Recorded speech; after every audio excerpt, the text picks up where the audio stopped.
Past में हम उस वक्त को देखते हैं जब केंजी के डैड की डेथ हो चुकी थी और अब इसके बाद स्टोर की जिम्मेदारी केंजी के कंधों पर थी। पर उस वक्त केंजी ने किरीको अपनी सिस्टर से कहा था कि मैं अभी स्टोर की जिम्मेदारी संभालने के लिए तैयार नहीं हूँ और बैंड में ही रहना चाहता हूँ। जिस पर किरीको ने कहा था, तुम स्टोर की सारी जिम्मेदारी बस अपनी बड़ी बहन पर छोड़ देना चाहते हो।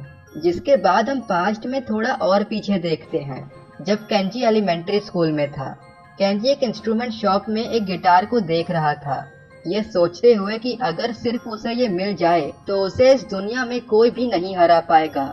और कहानी फिर से प्रेजेंट में आती है। केंजी ये समझ नहीं पा रहा था कि आखिर इस सिंबल का उसकी बहन से क्या रिलेशन है। तभी केंजी की मॉम वहाँ आती है और बताती है कि वो मैनेजर मिलने आया हुआ है। और केंजी की मॉम उससे पूछने लगती है कि आखिर वो उस मैनेजर से क्या कहने वाला है। वो लोग पहले से ही काफी कर्ज में है और कॉन्ट्रैक्ट बचाना काफी जरूरी है। पर केंजी इन सब बातों को इग्नोर करते हुए अपनी मॉम से पूछता है कि आखिर किरीको उसका इतना ज्यादा ध्यान क्यों रखती थी। जिस पर केंजी की मॉम थोड़ा सा हिचकिचाते हुए बोलती है, ये बात तुम्हारे पैदा होने से पहले की है। केंजी कहता है, पैदा होने से पहले की? और हम देखते हैं जब केंजी अपनी माँ की कोख में था और उसके फादर काफी ज्यादा कर्ज में डूब चुके थे और केंजी की मॉम के पूछने पर कि आखिर उनके होने वाले बच्चे का क्या, वो इस तरह से दो बच्चों को कैसे पालेंगे।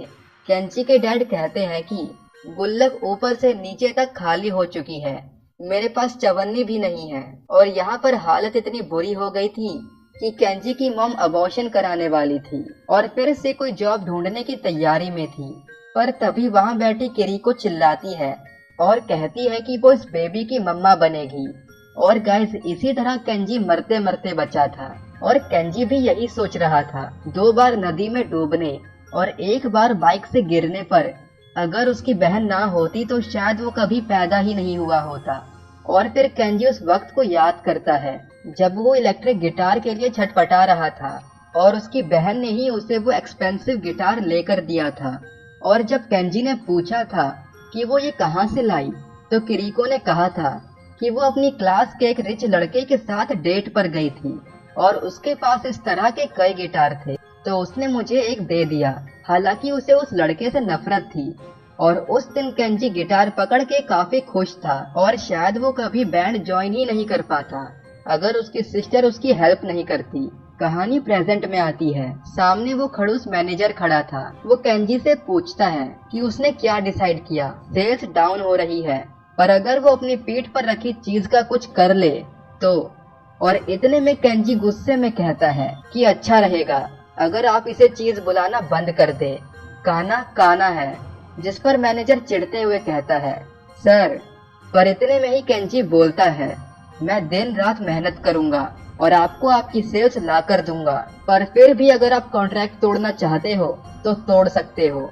मैं शुरू से शुरू करूंगा। ये मेरी बहन का बच्चा है और जब तक वो वापस नहीं आती इसकी देखभाल मैं करूंगा। मैनेजर भड़क जाता है। केंजी और काना दोनों के ही दिल को सुकून मिल जाता है। केंजी वापस से अपने काम में लग जाता है और अब उसकी मॉम उस पर गुस्सा हो रही थी, पर केंजी कह रहा था कि वो देख लेंगे। जिस पर उसकी मॉम उसे इडियट बोलते हुए वहाँ से जाने लगती है। पर तभी केंजी अपनी मॉम को वही लेटर दिखाता है और पूछता है कि अगर वो इसके बारे में कुछ जानती है।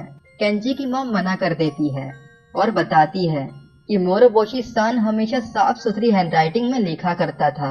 किरीको का उसके साथ काफी एडवांस रिलेशनशिप भी था, पर वो किसी और आदमी का बच्चा घर ले आती है। ये बहुत शर्म की बात है कि हमने उसे खो दिया। वो ट्रेन के आगे कूद गया, या फिर कुछ लोग ये भी कहते हैं कि उसे किसी ने धक्का दिया था। जिसके बाद हमें उसी वक्त को दिखाया जाता है। किरीको अपने स्टोर की देखभाल कर रही थी और तभी मोरोबोशी सान वहाँ आता है। मोरोबोशी का ट्रांसफर काफी दूर क्वाला में हो गया था। मोरोबोशी किरीको को सब कुछ बताता है और कहता है, मैं जानता हूँ कि मैंने तुम्हें लेटर भेजा था, पर फिर भी ये रहा मेरा एड्रेस। मेरी 12:30 बजे की फ्लाइट है। मैं तुम्हारा वेट करूँगा हमेशा। मोरोबोशी वहाँ से रेलवे स्टेशन की तरफ चला जाता है और जब मोरोबोशी अपनी ट्रेन का वेट कर रहा था तो उसे कोई पीछे से धक्का दे देता है और मोरोबोशी वहीं मर जाता है। और हम किसी को अपना हाथ जेब में डालते हुए देखते हैं जो आराम से वहां से निकल जाता है। सभी लोग वहां के ऑफिसर के पास कंप्लेन करने जाते हैं कि वो ऑफिस के लिए लेट हो जाएंगे और उन्हीं में से एक लड़की निकलकर आती है और कंप्लेन करती है कि वो अपने टेस्ट के लिए लेट हो जाएगी। और तभी वही इंसान उस लड़की के पास आता है और कहता है कि वो भी टेस्ट के लिए लेट हो जाएगा। जिसके बाद वो उस लड़की से पूछता है कि क्या वो उसके साथ उसकी बाइक पर चलना पसंद करेगी।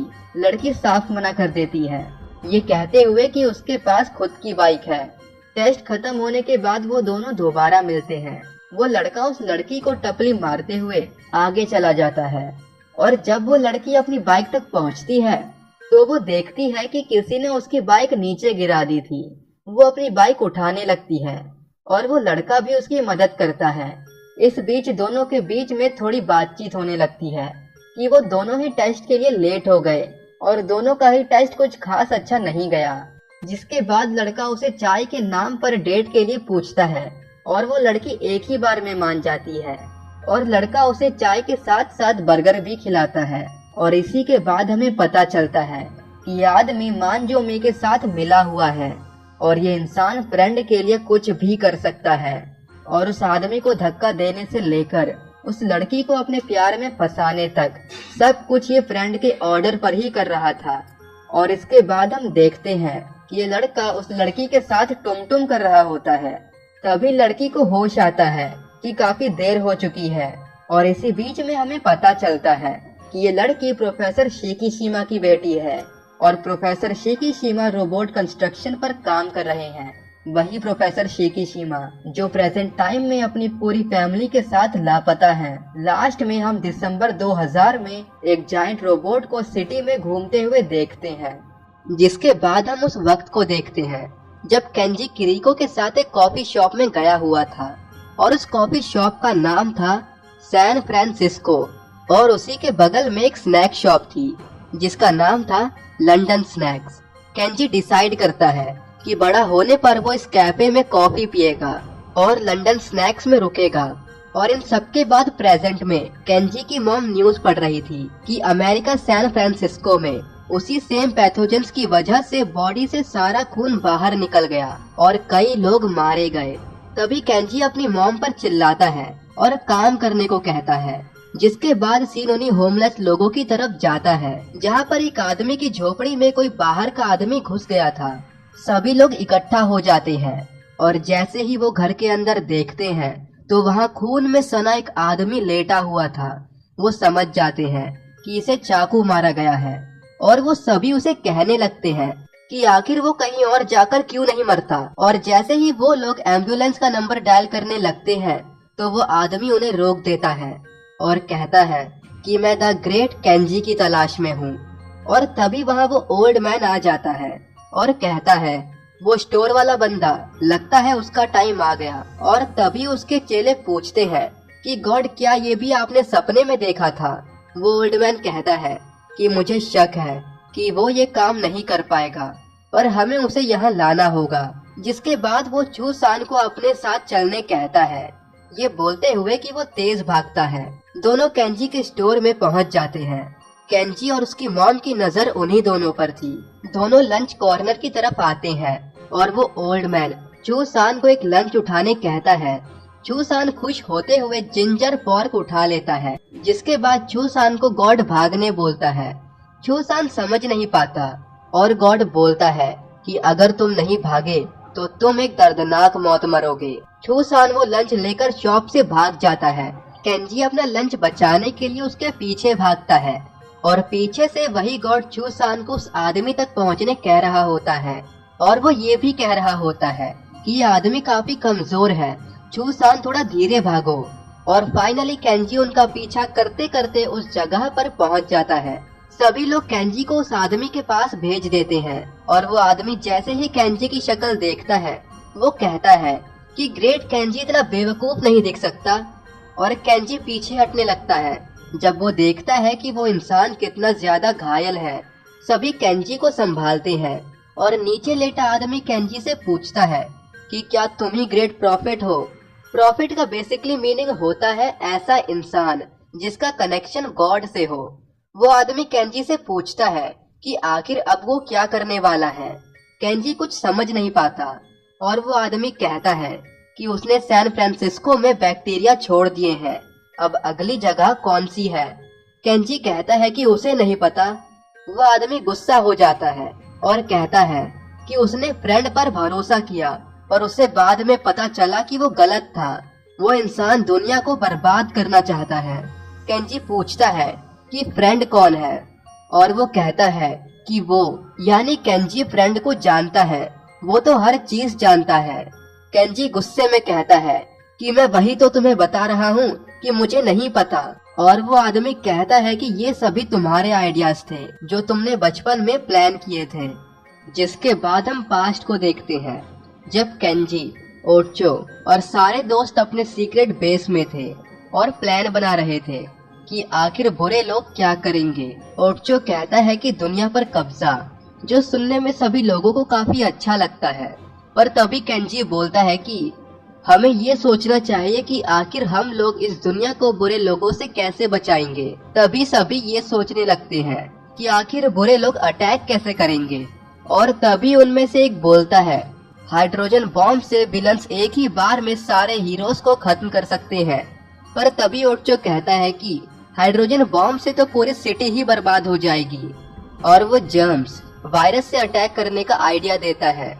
केंजी को जर्म्स के बारे में किरीको ने बताया था, वो भी अग्री हो जाता है और उसे अपनी नोटबुक में लिख लेता है। जिसके बाद वो सोचता है कि पहला अटैक कहाँ होना चाहिए।